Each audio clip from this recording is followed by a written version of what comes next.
तर मित्रांनो नमस्कार. कमळी या मालिकेच्या आजच्या भागामध्ये आपण बघणार आहोत. इकडे मात्र आता अन्नपूर्णा आजी त्या दिवशीपासून कोमात गेलेल्या असतात, कारण की त्यांना असं माहीत झालेलं असतं की त्यांची ती नात आणि त्यांची ती सून गौरी दोघींचाही मृत्यू झालेला असतो असं त्यांना कळालेलं असतं. त्या दिवशीपासून अन्नपूर्णा आजी धक्का खाऊन कोमातच गेलेले असतात आणि बाबांना तर पॅरालिसिस झालेला असतो. त्यांना बघता येतं, सगळं ऐकता येतं, पण बोलता मात्र काहीच येत नाही, कारण की त्यांच्याकडं कुठला ऑप्शनच नसतो. आता अन्नपूर्णा फक्त एकाच ठिकाणी बसून राहते, तर कामिनी आणि रागिनी मात्र त्यांची सगळी सोय वगैरे करत असतं. त्यांचं खाणं पिणं सगळं कामिनीच बघत असते. पण तेवढ्याच वेळामध्ये मात्र आता कामिनीला मात्र तिला एकदा उठवून बघायचं असतं, तिला स्वतःच्या पायावर उभी राहते की नाही बघायचं असतं. आणि एकदा तिला उभं करून बघितल्याच्या नंतर ती जर खाली पडली तर मग ती काय तिचा जीव गेल्यासारखाच, त्या घरामध्ये फक्त एक मुर्दा म्हणून राहिल्यासारखं होईल.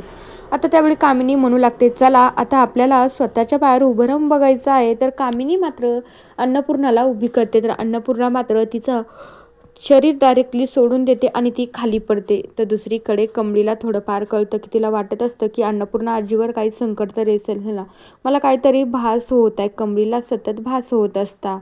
तर दुसरीकडे रागिनी म्हणू लागते, अगं आई तू हे सगळं काय करते, त्या म्हातारीला पडू दे ना तिथं बेडवर.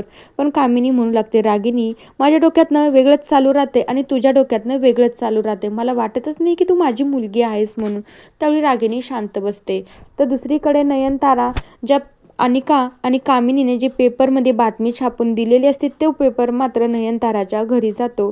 नयनतारा तो पेपर वाचते. गौरी मात्र त्यांच्या घरीच, ती एक घरकामावाली बाई म्हणून त्यांच्याच घरी परत राहायला गेलेली असती. पण तेवढ्याच वेळात नयनतारा म्हणू लागते की आता त्या अन्नपूर्णा आजीला तर आता काही झालं ना, तर त्यांची सगळी प्रॉपर्टी काय तर त्या बावळट अनिकाच्या नावावर करून देणार आहे.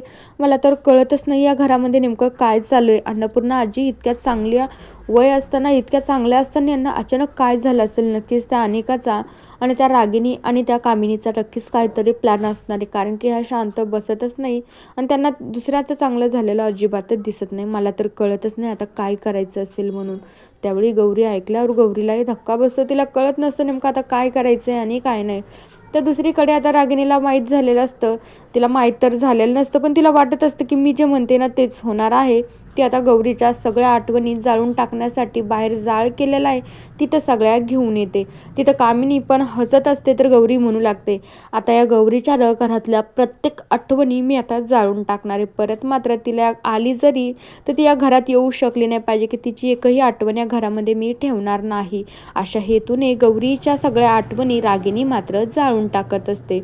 पण राजनला कळतं की जो फोटो गौरीचा आणि माझ्याकडे होता फोटो आता नाहीच आहे. त्याच्यामुळं राजन मात्र बाहेर येतो. तर तोपर्यंत रागिनीने तो फोटो मात्र खाली जिथे जाळ चालू असतो त्याच्यामध्ये ती टाकते. तर त्यावेळी राजन खूप मोठ्याने वरडून म्हणू लागतो, रागिनी तू हे काय केलं आहे.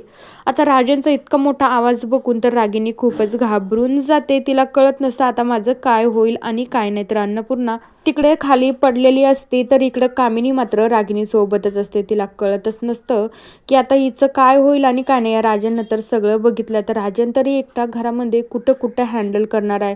या सगळं फक्त विसकून ठेवायलाच त्या घरामध्ये आहे. तर ते बाबाला पॅरालिसिस झालेला एक आई होती त्याच्या साईडनं, तर तीही मात्र आता कोमात गेली.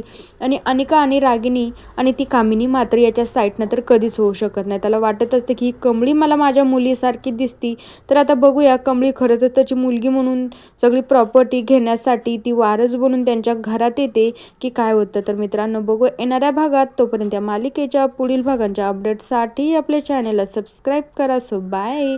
एपिसोड आवडल्यास छान अशी कमेंट करून नक्कीच सांगा.